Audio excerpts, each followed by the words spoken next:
Hello नमस्कार दोस्तों। MP board class 12 general English में आपका स्वागत है। आप पढ़ रहे थे लेसन 8 जिसके हमने 4 बहुत महत्वपूर्ण क्वेश्चन कर लिए थे। आगे के क्वेश्चन के लिए थोड़ी सी हम आपको स्टोरी बताते हैं। तो देखिए यहाँ जो बिरजू नाम का चोर था स्वामी अरबासु का शिष्य बन जाता है। तो जहाँ जहाँ स्वामी अरबासु जाते हैं वहाँ वहाँ उनका शिष्य बिरजू भी जाता है। और अब बिरजू जो है उनकी हर एक आज्ञा को मानने लगा था। एक दिन क्या होता है कि रात बहुत हो जाती है, तो जिस वजह से ठंड का मौसम था तो सब लोगों को बहुत ठंड लग रही थी। तो उन्होंने जो है बिरजू को आदेश दिया, जो स्वामी अरबासु थे उन्होंने बिरजू को आदेश दिया कि तुम जाओ जाकर लकड़ी ले आओ। तो बिरजू जाता है गांव में किसी से लकड़ी मांगने, लेकिन उसे कोई भी व्यक्ति जागता हुआ नहीं मिलता है। तो जिस वजह से बिरजू पूरा गांव घुमाता है, लेकिन आखिर में उसे एक झोपड़ी मिलती है। अब झोपड़ी की दरारों में से वह झांक करके देखता है तो उसे लगता है कि कोई यहाँ जाग रहा है। उसने क्या देखा कि एक कोने में सिमटे हुए 2 बच्चे उसे दिखाई दिए और एक औरत उन्हें दिखाई दी। और औरत कुछ ऐसा कर रही थी जैसे कुछ तला जा रहा हो, ऐसा लग रहा था बिरजू को। तो यहाँ पे जब बिरजू जो है, अब बिरजू की जिज्ञासा हो गई कि आखिर चल क्या रहा है, यहाँ पे जाना जाए। तो उसने महिला को बुलाया और पूछा कि आखिर चल क्या रहा है। तो उस औरत ने पूरी कहानी बता दी कि हमारे घर में खाने के लिए कुछ भी नहीं है और बच्चे जो है भूख से रो रहे हैं। तो उन्हें जो है हम भरोसा दिला रहे हैं कि कुछ तला जा रहा है। वह जो औरत क्या कर रही थी, आग जलाए हुए थी, आग पर तवे को रखे करके उसमें पानी की कुछ बूंदें छिड़क रही थी। तो उससे एक ऐसा भाव आ रहा था कि कुछ चीज बन रही है। तो ऐसा जब बिरजू ने देखा तो उसने सोचा क्यों ना इनकी हेल्प की जाए। तो वह जो है गांव में जाता है। अब चूंकि रात थी तो कोई व्यक्ति तो बाहर था नहीं। वह देखता है कि यहाँ एक किराने की दुकान है, तो किराने की दुकान में वह जो है घुस जाता है ताला तोड़ करके, और जो है कुछ सामग्री वहां से ला करके उस औरत को दे देता है। तो देखिए इतनी ही कहानी के कुछ क्वेश्चन हम देख लेते हैं। तो देखिए एक क्वेश्चन हम जो देख रहे हैं 2020 में आया हुआ क्वेश्चन है। तो देखिए क्वेश्चन क्या है, व्हाट हैपेंड क्या हुआ व्हेन बिरजू वेंट, जब बिरजू गया टू कलेक्ट एकत्रित करने गया, फायरवुड मतलब जलाऊ लकड़ी। तो क्या होता है जब बिरजू जलाऊ लकड़ी लेने जाता है, तो हमने आपको बताया जब बिरजू जलाऊ लकड़ी लेने गया तो वह देखता है कि एक औरत और उसके 2 भूखे बच्चे हैं और उनकी गरीबी इतनी ज़्यादा है कि उनके लिए खाने को कुछ भी नहीं है। तो उनकी गरीबी देख करके वह चोरी करने के लिए मजबूर हो जाता है। तो देखिए यहाँ पे बिल्कुल यही आंसर बताया गया है कि यहाँ पे जब बिरजू जलाऊ लकड़ी लेने गया तो वह एक औरत एवं उसके 2 भूखे बच्चों की गरीबी के द्वारा चोरी करने के लिए मजबूर हो गया। अब देखिए हम इन 2 लाइनों का ट्रांसलेट करेंगे। चूंकि यह दोनों लाइनें एक ही हैं तो एक लाइन ये हो गई और एक लाइन यह हो गई। अब देखिए यहाँ पहली लाइन तो बिल्कुल क्वेश्चन की ही होगी। तो यहाँ पहली लाइन में तो आपको कोई प्रॉब्लम नहीं होगा कि वैन से लगा के आप लास्ट तक लिख देंगे। तो यहाँ से लगा के आप लास्ट तक लिखेंगे तो पहली लाइन का ट्रांसलेट हो गया। तो के लिए कोई शब्द लिखते ही नहीं है। तो when Birju went to collect firewood मतलब जब बिरजू जलाऊ लकड़ी लेने गया तो क्या होता है, वह मतलब ही, और फिर आ वोमेन मतलब एक औरत, एंड हर मतलब उसके, और 2 मतलब 2, और हंग्री मतलब भूखे, चिल्ड्रन मतलब बच्चे, और ऑफ मतलब होता है कि, और गरीबी। तो गरीबी के लिए हमने आपको एक शब्द बताया था, पॉवर्टी होती है गरीबी। तो पॉवर्टी का मतलब क्या होता है, गरीबी। तो पॉवर्टी हो जाएगा गरीबी। और फिर के द्वारा, तो के द्वारा के लिए कौन सा वर्ड होता है, बाय होता है। और फिर मजबूर हो जाना, मजबूर हो जाना या मजबूर करना जो होता है, फोर्स सुना होगा। फोर्स करना मतलब उसे उकसाना या मजबूर करना होता है। और चोरी करना, यहाँ पे एक नया वर्ड, वैसे स्टील का मतलब भी होता है चोरी करना, लेकिन यहाँ पे एक नया वर्ड लिखा गया है, आप याद रखें, कमिट थेफ्ट होता है चोरी करना। तो यहाँ पे कमिट थेफ्ट मतलब होती है चोरी करना। तो यहाँ पे इस वर्ड को हम लिखेंगे। तो देखिए यहाँ पे अब तो हमें सब मीनिंग पता हो गए। तो देखिए यहाँ पे यदि हम वाक्य देखें, वह मजबूर हो गया, तो देखिए पास्ट सिंपल है लेकिन पेसिव वॉइस में है। और पास्ट सिंपल का पेसिव वॉइस आप लोगों को पता होगा, वाज वेयर के साथ थर्ड फॉर्म लगाना पड़ता है पेसिव वॉइस में। तो यहाँ पे हो जाएगा फिर ही के हिसाब से सहायक क्रिया हो जाएगी वाज, तो ही वाज, और फिर हो जाएगा फोर्स में थर्ड फॉर्म लगाएंगे तो फोर्स्ड होगा। तो ही वाज फोर्स्ड, और फिर टू लगा के कमिट थेफ्ट मतलब चोरी करने के लिए, तो कमिट थेफ्ट बताया। फिर बाय मतलब के द्वारा, और फिर द पॉवर्टी मतलब गरीबी, ऑफ मतलब की, ऑफ मतलब क्या हो जाएगा, की हो जाएगा। फिर यहाँ पे इतना पूरा शब्द आप चाहें तो लिख सकते हैं कि यहाँ पे आ वोमेन एंड हर मतलब उसके 2 हंग्री चिल्ड्रन। तो देखिए इस प्रकार से ट्रांसलेट हुआ है, he was forced to commit theft by the poverty of a woman and her 2 hungry children। तो देखिए पूरा आंसर क्या होगा, when Birju went to collect firewood, एक क्वेश्चन की लाइन हो गई। फिर इसके बाद he was forced to commit theft by the poverty of a woman and her 2 hungry children हो गया।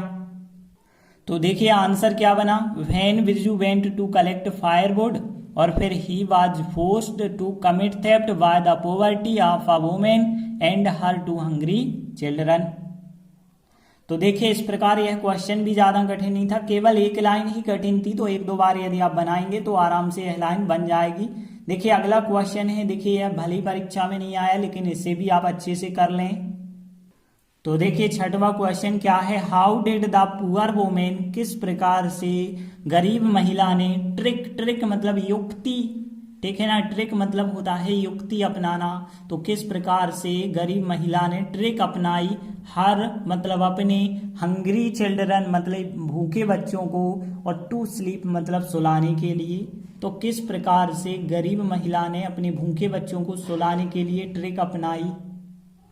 तो देखिए हमने आपको बताया था उसने क्या किया, एक तवा लिया और उस तवे को आग पर रखा और पानी की कुछ बूंदें छिड़कने लगी। प्रत्येक कुछ मिनट के बाद पानी की बूंदें छिड़कने लगी, जिससे बच्चों को लगा कि कुछ जो है बन रहा है। तो यह उसने ट्रिक अपनाई थी। तो देखिए यहाँ पे आंसर में भी यही बताया गया है कि वह एक ऐसे तवे में प्रत्येक कुछ मिनट में पानी की कुछ बूंदें छिड़कती रहती, जो तवा जो था आग पर गर्म हो रहा था। तो देखिए अब इन लाइनों को हम कैसे ट्रांसलेट करेंगे।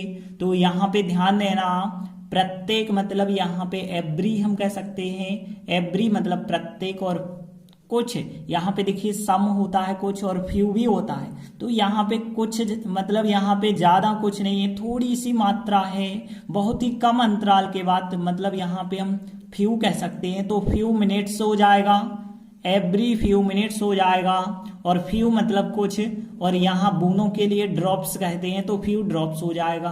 तो देखिए यहाँ पे हो गया एवरी फ्यू मिनट्स हो गया, और यहाँ पे फ्यू ड्रॉप्स हो गया। और वाटर मतलब होता है बूंदे, और तवे को बस ध्यान रखना PAN होता है, पेन मतलब तवा। तो देखिए एक ऐसे तवे में क्या हो जाएगा, पेन मतलब एक ऐसे तवे में, और इन मतलब में हो जाएगा। अब यहाँ पे देखिए छिड़कती रहती, तो देखिए किसी भी क्रिया में रहती या रहते वर्ड, जैसे हमने कहा पढ़ते रहना, लिखते रहना, तो कैसे इस क्रिया को बनाते हैं। तो ध्यान देना जो कीप ऑन, ध्यान देना कीप ऑन, और फिर आता है ING फॉर्म। ध्यान रखना इस प्रकार से क्रिया बनाई जाती है। जैसे हमने कहा कि कीप ऑन राइटिंग मतलब लिखते रहना, तो यहाँ जैसे हमने कहा कीप ऑन ईटिंग मतलब खाते रहना, वैसे ही यहाँ पे छिड़कते रहना को कौन सा वर्ड होगा, कीप ऑन, और यहाँ पे छिड़कना स्प्रिंकल होता है छिड़कना, तो यहाँ पे कीप ऑन स्प्रिंकलिंग हो जाएगा मतलब छिड़कते रहना। तो यहाँ पे यह क्रिया हो गई छिड़कते रहना के लिए। तो देखिए अब यदि हम बनाएं तो वह मतलब हो जाएगा यहाँ पे पुअर वुमेन, पुअर वुमेन मतलब सी लिखेंगे तो सी हो जाएगा सबसे पहले। अब देखिए छिड़कती रहती मतलब पास्ट सिंपल, पास्ट सिंपल में सेकेंड फॉर्म, तो यहाँ कीप की जगह हम केप्ट शब्द इस्तेमाल करेंगे, केप्ट ऑन स्प्रिंकलिंग, तो यहाँ केप्ट ऑन स्प्रिंकलिंग। और फिर क्या छिड़कती रहती, कुछ बूंदें छिड़कती रहती मतलब फ्यू ड्रॉप्स कुछ बूंदें, ऑफ वाटर मतलब पानी की, ऑफ वाटर मतलब पानी की, और फिर इन मतलब में, और फिर प्रत्येक कुछ मिनट में मतलब हम कह सकते हैं एवरी फ्यू मिनट्स, प्रत्येक कुछ मिनट के अंतराल में भी हम कह सकते थे, तो एवरी फ्यू मिनट्स। और फिर इन आ पैन मतलब एक तवे में, तो इन आ पैन मतलब एक तवे में जो कि आग पर गर्म हो रहा था, जो कि कौन सा वर्ड होता है, विच होता है, ये तो आप पढ़ चुके हैं बहुत बार। विच मतलब जो कि होता है और आग मतलब फायर होती है, तो फायर मतलब आग होता है और ऑन मतलब पर होता है। और फिर गर्म होना एक क्रिया होती है, तो गर्म होना क्या होता है, हीट, तो हीट मतलब होता है गर्म होना। तो यहाँ हीट तो आप लोगों को पता होगा।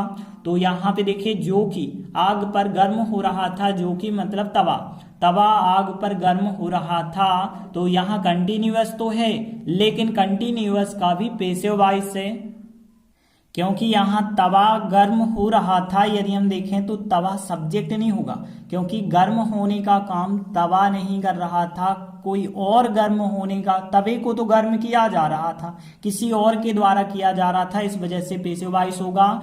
और यहाँ पे यदि कंटिन्यूअस वाला पैसिव वॉइस है तो आप क्या करते हैं, आईएनजी ना लगा के आईएनजी की जगह बीइंग थर्ड फॉर्म लगाते हैं।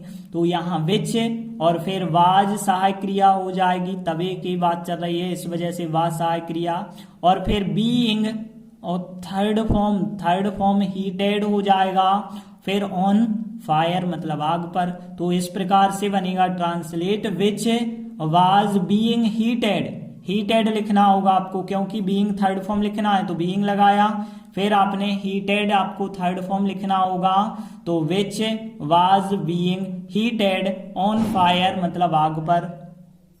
तो देखिए पूरा आंसर फिर कैसे बना, यहाँ पे देखें सी, और सी के बाद यहाँ पे kept on sprinkling few drops of water in every few minutes in a pan which was being heated on fire.